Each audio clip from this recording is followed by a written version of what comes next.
देखा मैना बहन, मैना कहती थी कि वक्त जरूर बदलता है। देखें अब आपका कितना अच्छा समय चल रहा है। सब्र करने से जरूर अच्छा समय आता है। हाँ चिड़िया बहन, और आपका बहुत बहुत धन्यवाद। अगर आप ना होती तो मैं खुद को मुश्किल समय से कभी बाहर नहीं निकाल सकती थी। मैना तोती के साथ ऐसा क्या हुआ था, इसके लिए हम आपको पीछे लेके चलते हैं।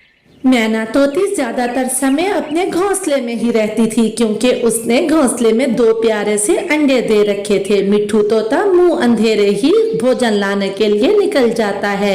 ये उसकी रोज की रूटीन थी। वो सुबह सुबह ही भोजन लाने के लिए निकल पड़ता और मैना तोती पीछे बैठी अपने अंडों से ढेरों बातें करती और उनसे प्यार करती थी। मिट्ठू तोता गंदम के चंद दाने लेके वहां से वापस आता है। उसको आज भी सूखे दाने ही मिले थे।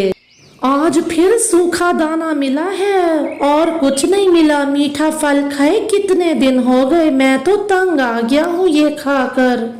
पति जी, बस कुछ दिन की ही तो बात है। हमारे अंडों से जब बच्चे निकल आएंगे फिर हम दोनों दूसरे जंगल जाके भोजन ढूंढा करेंगे। मीठा मीठा अमरूद खाए या लाल मिर्ची खाए कितने दिन हो गए हैं। मुझसे तो ये सूखा दाना अब खाया ही नहीं जाता। बहुत मुश्किल समय चल रहा है। पति जी, माँ को और पिता को ये सब कुछ तो अपने बच्चों के लिए बर्दाश्त करना ही होता है। बस कुछ दिन की बात है, फिर हम दोनों मिलके भोजन ढूंढने जाएंगे। दिन ढल जाता है, सूरज खुद को छुपा लेता है और चांद बाहर आ जाता है। रात हो जाती है, पक्षी अपने अपने घोंसलों में जाके सो जाते हैं और फिर रात से सुबह हो जाती है। अगले दिन सुबह, पति जी आज जरा जल्दी आ जाना, 2 दिन हो गए हैं मुझे पानी पिए हुए। आज मैं नदी पे जाके पानी पीऊंगी। भोजन मिलेगा तो आऊंगा, तुम्हें क्या पता कितनी मुश्किल से भोजन मिलता है अब इस जंगल में। मैं तो भोजन लेके ही आऊंगा। फिर मिट्ठू तोता अपनी रूटीन के मुताबिक मुंह अंधेरे ही भोजन लाने उड़ जाता है। पति जी तो अब बहुत मायूस और उदास रहने लगे हैं। अब बिल्कुल वो पहले जैसे नहीं रहे। मिट्ठू उड़ता हुआ दूर जाता है और फिर आगे जाके वो एक दरख्त पर बैठ जाता है। बस बहुत हो गया, अब तो मैं मीठा फल खाए बिना यहाँ से नहीं जाऊंगा। मैं दूसरे जंगल जाता हूँ। वो उड़ते हुए दूसरे जंगल चला जाता है। वो जंगल तो बहुत सुंदर था। आगे चल के उसको दूर से एक सेब का पेड़ नजर आता है। वो तो बहुत खुश होता है और उड़ता हुआ सेब के पेड़ के पास आ जाता है। वो सेब की एक डाली पर आके बैठ जाता है। अरे वाह मिट्ठू, यहाँ कितने पके हुए मीठे मीठे सेब हैं। वो तो ऐसे सेब खा रहा था जैसे उसने जिंदगी में पहली बार खाया हो। सेब बहुत मीठा था। पास के घर में एक तोती रहा करती थी। जब वो तोती एक नए तोते को जंगल में देखती है तो उड़ती हुई उसके पास चली जाती है। तोती मिट्ठू के पास जाके उसी डाल पे बैठ जाती है। नए तोते, ये सेब का पेड़ मेरा है और तुमने तो पूछा भी नहीं और इससे सेब तोड़ के खा भी लिया। मुझे माफ कर दें तोती जी, मैंने बहुत दिनों से मीठा फल नहीं खाया था। मैं दूसरे जंगल से आया हूँ। हमारे जंगल में अब ऐसा कोई भोजन नहीं मिलता, सिर्फ सूखे दाने ही मिलते हैं।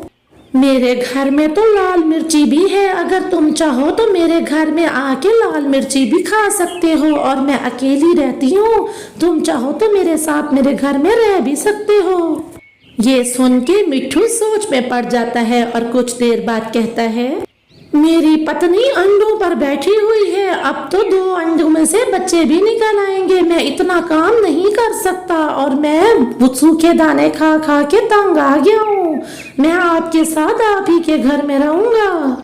अगर सेब खा लिया हो तो चले मेरे घर, मैं आपको लाल मिर्ची भी देती हूँ और अपना घर भी दिखाती हूँ। मेरा पक्का खूबसूरत सा घर है। इधर मीना तोती अपने पति का इंतजार करती रहती है, लेकिन वो क्या जानती थी कि उसके पति ने तो एक अलग ही दुनिया बसा ली है। वो तो अब पक्के घर में रहता है। दिन ढल जाता है और शाम हो जाती है। शाम तक जब मैना तोती का पति लौट के नहीं आता तो वो कुछ पत्तों से अपने अंडे ढक देती है और खुद पानी पीने नदी के ऊपर उड़ जाती है। वो तेजी से उड़ती हुई नदी पे जाती है और नदी पे जाके वो खूब सारा पानी पीती है। बहुत सारा पानी 2 दिन बाद पी के उसकी जान में जान आती है। कितने सारे दिन हो गए थे पानी पिए हुए, अब जान में जान आई है। अब मुझे अपने घोंसले की तरफ जाना चाहिए। पति जी भी अब तक आ चुके होंगे, अंडे भी अकेले हैं, मैं अब जल्दी से जाती हूँ। ऐसा कहते हुए मैना तोती तेजी के साथ उड़ती हुई घोंसले पे जाती है। अरे वाह तोती जी, आपका घर तो बहुत सुंदर है। हाँ, मैं इस घर में अकेली रहती हूँ। आप चाहो तो ये सुंदर घर अब से आपका भी हो सकता है। आप मेरे पास ही रहो। मेरी पत्नी आपके जितनी सुंदर भी नहीं है। मैं तो अब आपके पास ही रहूंगा और फिर अब 2-2 बच्चे भी निकल आए होंगे। इतना काम कहाँ से करूंगा मैं तो यहीं रहूंगा और लाल मिर्ची भी खाऊंगा। मुझे तो छोड़ के नहीं जाओगे ना तुम मिठू? कोई पागल ही होगा जो इतनी अच्छी और खूबसूरत तोती को छोड़ के चला जाए। और फिर लाल मिर्ची और सेब का पेड़ भी तो मुझे मिला है आपकी तरफ से। इसी तरह से फिर से शाम हो जाती है और फिर रात हो जाती है। रात के बाद अगली सुबह होती है। मैना तोती साथ से उड़ती हुई चिड़िया को आवाज लगा के अपने पास बुलाती है। अरे चिड़िया चिड़िया बहन, इधर आओ तो। पास से गुजरती हुई चिड़िया उसके पास आके बैठ जाती है। चिड़िया बहन, 2 दिन से मैंने कुछ नहीं खाया। मेरा पति भोजन लेने गया था जो अभी तक नहीं आया और मैं अंडों पे बैठी हूँ। चाहे जितनी भी मुश्किलें क्यों ना हो, हम मम्मा पक्षियों को तो अपने बच्चों के लिए कुछ ना कुछ करना ही पड़ता है। आप आइए मेरे साथ, हम दोनों मिलकर भोजन की तलाश में जाते हैं। और फिर चिड़िया उसे अपने साथ भोजन लाने ले जाती है। इसी तरह से दिन ढल जाता है और कुछ दिन बीत जाते हैं और फिर एक दिन अंडों में से 2 प्यारे प्यारे से बच्चे निकलते हैं। माँ, हमारे बाबा कहाँ हैं? क्या पापा ने हमारे आने की खुशी में कोई मीठा फल नहीं लेके रखा हुआ था यहाँ? बेटा, मैं ही तुम्हारी मम्मा हूँ और मैं ही तुम्हारी पापा हूँ। ये मैंने तुम्हारे लिए मीठा मीठा अमरूद छुपा के रखा था। तुम दोनों की आने की खुशी में तुम इसे खा लो। इस तरह से वो अपने बच्चों को मीठा मीठा अमरूद खिला देती है। और इधर मिठू ने कुछ दिन तो अच्छे काट लिए थे, लेकिन फिर एक दिन मिठू, मेरा एक पुराना दोस्त आ रहा है, अब वो यहीं पर ही रहा करेगा। तुम अब जा सकते हो। आज तुम मेरे घर को छोड़ के चले जाओ। क्या? मैं कहाँ जाऊंगा? लेकिन आपने तो कहा था कि अब मैं आपके साथ ही रहा करूंगा और मैं यहीं रहूंगा। अब मैं कहाँ जाऊं? ये मेरा मसला नहीं है, ये तुम्हारा अपना मसला है। जिसने अपने अंडों को और बीवी को छोड़ दिया, क्या वो मुझे नहीं छोड़ सकता? मैं अकेली रहती थी इसलिए मैंने तुम्हें अपने पास रख लिया। अब मेरा दोस्त आ रहा है, तुम जाओ यहाँ से। फिर मिठू बेचारा मुंह लटकाए वहां से उड़ जाता है। उसे समझ नहीं आ रही थी कि वो कहाँ जाए। फिर उसे अपने पुराने घोंसले का ख्याल आता है और वो वहां जाता है। इधर मैना तोती ने अपने बच्चों को लेकर नदी के पास एक नया घोंसला बना लिया था, जहां भोजन की भी कोई कमी न थी और वहां पर पानी भी बहुत था। मौसम भी वहां का बहुत सुंदर था। वो अब खुशी से रहने लगी थी अपने बच्चों के साथ। मिठू अपने घोंसले में आके खाली घोंसले को देख के बहुत रोता है, लेकिन अब क्या हो सकता था? अब तो कोई पक्षी उसे चुप कराने के लिए भी उसके पास नहीं आता। प्यारे दोस्तों, मुश्किल समय सबके लिए होता है, लेकिन अगर हम सब्र से वक्त गुजारेंगे तो वक्त गुजर ही जाता है। एक जंगल में तरह तरह के पक्षी रहा करते थे, मगर अब वो सभी पक्षी बहुत परेशान थे क्योंकि उस जंगल में अब भोजन की बहुत कमी हो गई थी। एक दिन वो सभी एक जगह इकट्ठे होते हैं। दोस्तों, हमें कुछ न कुछ तो करना होगा। अब इस जंगल में भोजन मिलना बहुत मुश्किल हो गया है। क्यों ना हम ये जंगल छोड़ के चले जाएं, यहाँ से किसी दूसरे जंगल में हम चले जाएं। यहाँ से तो हमें कुछ मिलता ही नहीं अब। अरे वाह, ऐसे ही दूसरे जंगल चले जाए। मैं ये जंगल छोड़ के कहीं नहीं जाने लगा। इतना मुश्किल से तो हमने अपने घर बनाए थे, अब उन घरों को छोड़ के हम दूसरे जंगल चले जाए। ठीक ही तो कह रहा है कबूतर, इतना आसान नहीं होता अपने घरों को छोड़ के जाना। ऐसे ही दूसरे जंगल चले जाएं। हम इसी जंगल से ही अलग अलग दिशा में जाकर अपने लिए भोजन की तलाश करेंगे। हाँ, तोते भैया की बात बिल्कुल ठीक है। हम अलग अलग दिशा में उड़ते हैं, जिसको भोजन मिल जाए वो दूसरे पक्षियों को बता दे। फिर वो ऐसा ही करते हैं। चिड़िया और कबूतर पहाड़ों वाली दिशा में जाते हैं और वो भोजन की खोज के लिए जल्दी जल्दी उड़ते हैं। तोता पूर्व वाली दिशा में उड़ता है। वो इधर उधर अच्छी तरह से भोजन की खोज करता हुआ उड़े जा रहा था, जबकि कालू कौवा और गोरी कौवी सागर वाली दिशा में उड़ते हैं। वो भी भोजन की तलाश में बहुत ही ज्यादा खोज किए हुए उड़ते चले जा रहे थे। आगे से उन्हें एक टैक्सी वाली चिड़िया मिलती है। चिड़िया, हमारी मदद करो, हम भूखे हैं, हमें कहीं से भोजन नहीं मिल रहा। हाँ हाँ चिड़िया बहन, बहुत ही मुसीबत के मारे हैं हम। कई दिन से हमें भोजन नहीं मिला। क्या आप यहाँ पे किसी भोजन वाली जगह को जानती हो? अरे हाँ, आप यहीं से ही सीधा उड़े और जहाँ पर बड़े पेड़ आएंगे उनके पीछे वाली जगह पर बहुत से फलों के पेड़ हैं। वहाँ पर बहुत से फलों के बाग भी हैं। आपको वहाँ से भोजन मिल जाएगा। क्या सच सच कह रही हो तुम चिड़िया बहन? तुम्हारा बहुत बहुत धन्यवाद। तुमने तो हमारी बहुत बड़ी मुश्किल आसान कर दी है। चलो कालू जी। गोरी और कालू की तो खुशी का कोई ठिकाना ही ना था। वो दोनों उड़ते हुए जल्दी से चिड़िया की बताई हुई दिशा को जाने लगते हैं। बड़े पेड़ों के पीछे तो सच में बहुत ज्यादा भोजन था। बहुत से फलों के दरख्त थे। गोरी, ये तो वाकई बहुत ज्यादा भोजन है। क्यों ना हम बाकी पक्षियों को इसके बारे में ना बताएं? हाँ कालू जी, अब हम खाएंगे भोजन तरह तरह का और बाकी पक्षी मरेंगे भूखे। चाचा कबूतर को और उस चिड़िया को भूखा देख के मुझे तो बड़ी ही शांति मिलेगी। बस हम अब इस भोजन के बारे में किसी को नहीं बताएंगे। कालू और गोरी को तो समझ ही नहीं आता था कि वो क्या खाएं और क्या ना खाएं। वहाँ तो तरह तरह के फल भी थे और मकाई के सिक्के भी थे। वो दोनों मजे लेके खाना खाते हैं। अरे वाह कालू जी, आज तो मजा ही आ गया खा के। अब ऐसा करते हैं, एक मीठा फल अपने बेटे पप्पू के लिए लेके चलते हैं और जब चिड़िया और वो कबूतर पूछेंगे तो हम कहेंगे हमें तो कुछ मिला ही नहीं और ये सारा भोजन होगा सिर्फ हमारा। हाँ, हम रोज इधर आके अपने मजे किया करेंगे और उन सबको हम भूखा मरने के लिए छोड़ देंगे। हा हा हा हा हा हा। फिर वो दोनों खुशी से और कह के लगाते हुए वहाँ से उड़ जाते हैं। इधर बाकी के पक्षियों को कुछ भी नहीं मिला था। तोता भी अपनी दिशा में जाके बेआस होके वापस जा रहा था और कबूतर और चिड़िया भी पहाड़ों वाली दिशा से नाकाम लौटे थे। वो भी वापस अपनी जगह पर जा रहे थे। वो सभी पक्षी फिर से वहीं इकट्ठे हो जाते हैं। दोस्तों, तुम्हें कुछ मिला? मुझे तो कुछ भी नहीं मिला। पूर्व वाली दिशा में तो कुछ भी नहीं है। मैंने बहुत खोज की लेकिन कुछ भी नहीं मिला मुझे।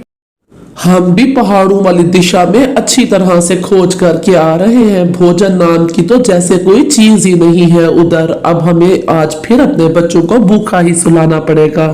मुश्किल वक्त के लिए जो भोजन घर में इकट्ठा करके रखा था वो भी खत्म हो गया है। मेरा कुकू भी कल से भूखा है, आज फिर भूखा ही सोएगा।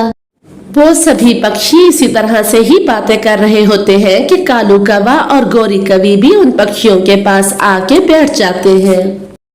अरे कबूतर, तुम सुनाओ, क्या पहाड़ों वाली दिशा में कुछ मिला तुम लोगों को? हमें तो कुछ भी नहीं मिला वहां से। नहीं कालू भैया और गोरी बहन, हमें तो कुछ भी नहीं मिला। पूरा दिन उड़ उड़ के हम थक गए लेकिन हमें कुछ नहीं मिला। वैसे कालू और गोरी, बुरा ना मनाना, तुम दोनों की शक्ल देख के तो बिल्कुल भी ऐसा नहीं लगता कि तुम्हें कुछ नहीं मिला। यूं लगता है अच्छी तरह से ठूस के खाया तुम दोनों ने भोजन। नहीं नहीं नहीं, तो हमने तो कुछ भी नहीं खाया। हमें तो कुछ मिला ही नहीं। हमने बहुत खोज की लेकिन यकीन मानो हमें कुछ भी नहीं मिला वहाँ से। फिर वो सभी अपने अपने घरों को आ जाते हैं।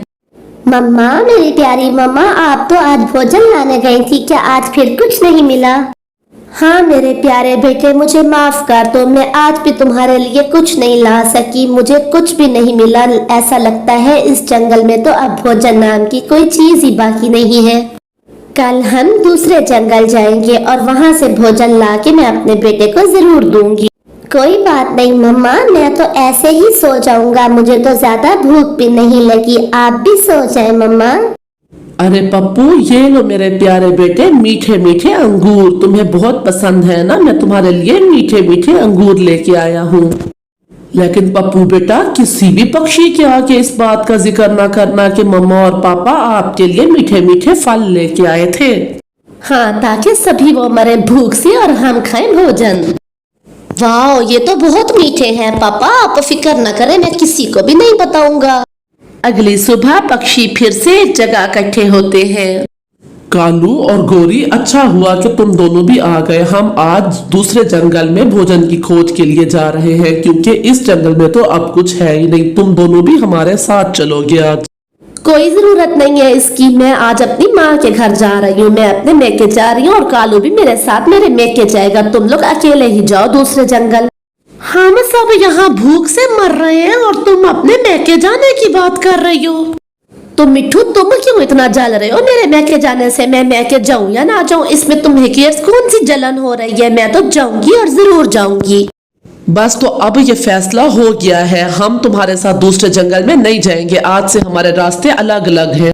जानबूझ के उनसे लड़ाई करके गोरी और कालू वहां से चले जाते हैं। सभी पक्षी हैरान बैठे होते हैं कि उन्होंने झगड़ा क्यों किया कि वहीं पर पप्पू कौवा, जो कि गोरी और कालू का बेटा था, वहां आ जाता है। सभी पक्षियों को बैठा देखकर पप्पू उनके पास आ जाता है। चिड़िया आंटी, मेरी मम्मा और पापा कहाँ गए हैं? पप्पू बेटा, आपकी मम्मी और आपके पापा हमसे झगड़ा करके यहाँ से चले गए हैं। हमें नहीं पता कि वो कहाँ गए हैं, लेकिन हमसे झगड़ के गए हैं। चिड़िया आंटी, आपको पता है कल मेरी मम्मा और मेरे पापा मेरे लिए बहुत ही मीठे फल लेके आए थे, लेकिन उन्होंने कहा था कि किसी को भी ना बताऊं, सिर्फ हम ही खाएंगे ये फल। पप्पू, क्या सच में तुम्हारी मम्मी और तुम्हारे पापा तुम्हारे लिए फल लेके आए थे? तुम्हें कोई गलतफहमी तो नहीं लग रही? क्या सच कह रहे हो तुम?